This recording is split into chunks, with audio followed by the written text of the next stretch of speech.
Hello. Now this is as 3D as this video's gonna get.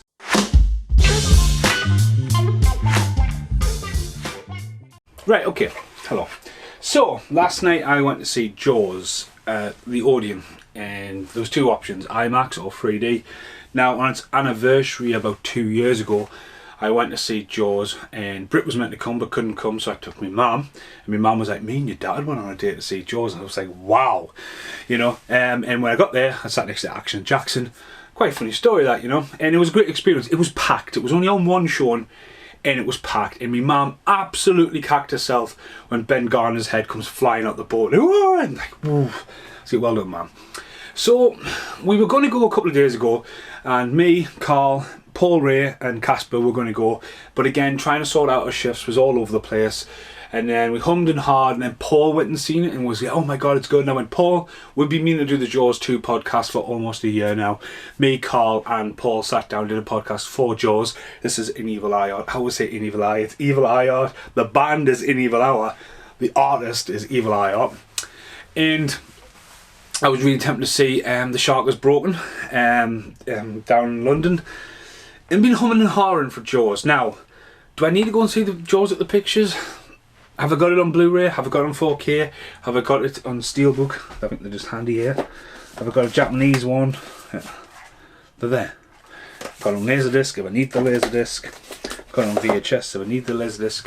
No, I don't. You need the Blu-ray in your life because the documentaries alone, what you get on there, the phenomenon of Jaws, and The Shark Is Still Working, and The Shark Is Broken, and all that kind of stuff. Great documentaries, really good.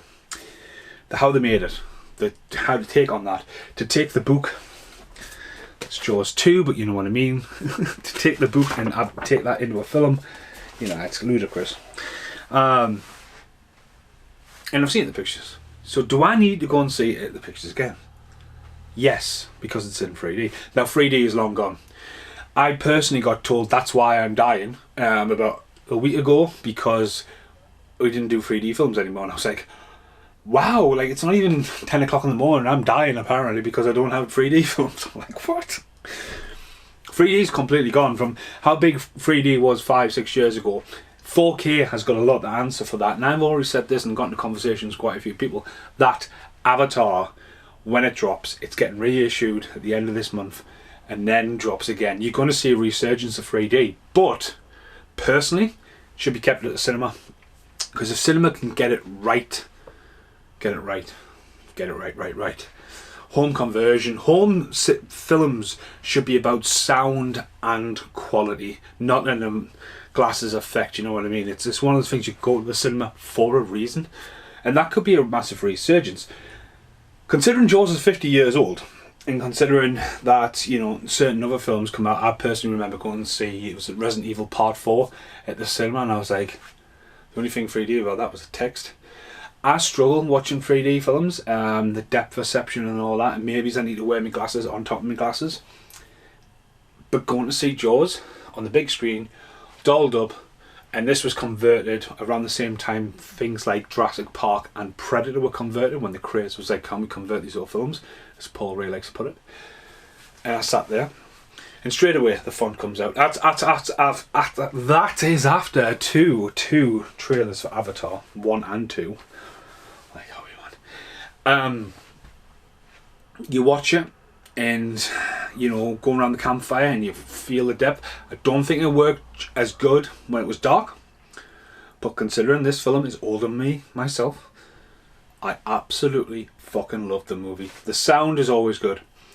You watch it every single time and you just discover something new. Paul Ray was talking about the solar flare, if you listen to the podcast we did, and you see the solar flare go down and like, whoa. You look at how well it was made then. You look at the shark, and a lot of people go, oh, that shark. I'm telling you right now, that shark still holds up. The bit where that shark is underneath the water and that guy goes down for the first time underneath the boat, that is terrifying. When you can just see it take the boy at the start of it, you know, Pippin, where's Pippin gone? Did Pippin die? I wish they'd just show the dog running off in the background. But you look at that and you go, look at the scale, and you look at all that and you see the 3D. and you see the cabin, the way they use the cabin, the way they use the boat. One of the most 3D things about it was the on the ship, on Hooper's boat, the Aurora, not the Aurora, but you know, he was going to the Aurora, higher wave stories. You know, that was spinning in front, that was really good. But the shark coming from the water. The shark in the cage never looked amazing because it is in a swimming pool when they originally did it. But like some of the shots were just great. You felt real depth, and especially underwater. You know, it's when you swam across at the start, you could feel that.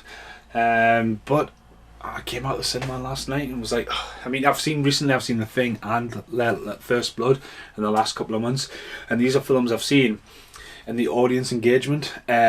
Brit totally shit herself, like when Ben Garner's head came out the boat again. So that is obviously one of the scenes that was added. That's always going to be a massive jump scare. There was kids sitting in it, laughing at the start, but then they were silent.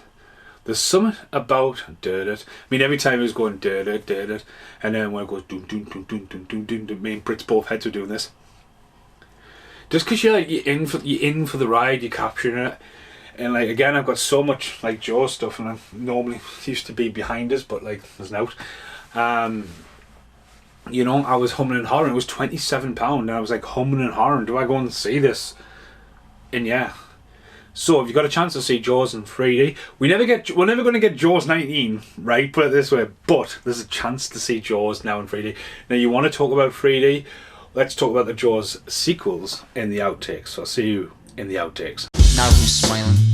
Now who's smiling?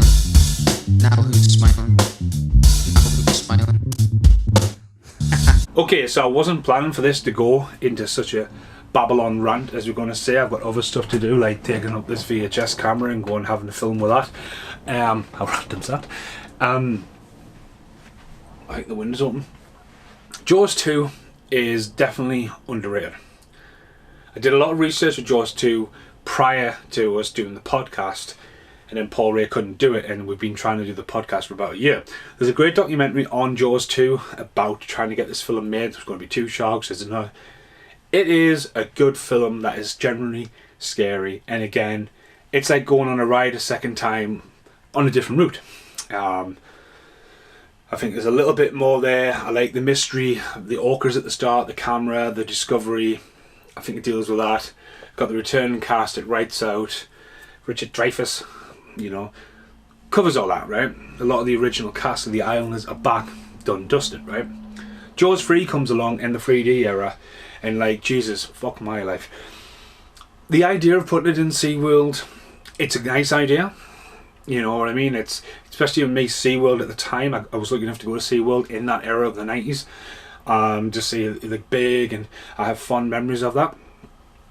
But like the whole thing of like, what the hell's going on?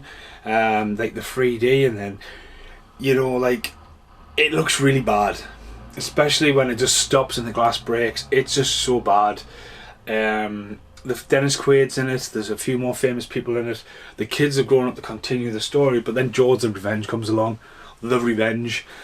In Jaws the Revenge, it's iconically known. I mean, Richard Jennings said it best. It's just like the shark beats the aeroplane to the Bahamas after working out the plan. It takes out one of the sons, and then decides to get to the Bahamas on a killing spree and continue it after Michael. Just crazy. Michael Caine's running around there. You got Mario Van Peebles in there, but you've got the crystal waters why they did it. But again, it made no sense. And then the idea at the end, when it's got 2 different endings, Mario Peebles is dead. He's not dead. The shark's speared. It's not speared. It's the original ending of Jaws repeated. Like, and you can totally tell by the cosmic blue water. And then at HorrorCon this year, I seen Cruel Jaws 5. I personally think, not trying to remake Jaws, there's a lot of stuff going on there with Meg. If someone came along and made Jaws 5, just call it Jaws 5, and just keep it a very straight and fucking A to Z homage, like a bit like Ghost Story when they used Bruce the Shark as a clone. But like, you're never going to beat Jaws, and this waffle about Jaws has gone on way too long. But like, we're living in the era where we're going to get a Meg 2 before we know it. Do you know what I mean? It's just like, but yeah, fear, tactics, and all that kind of stuff.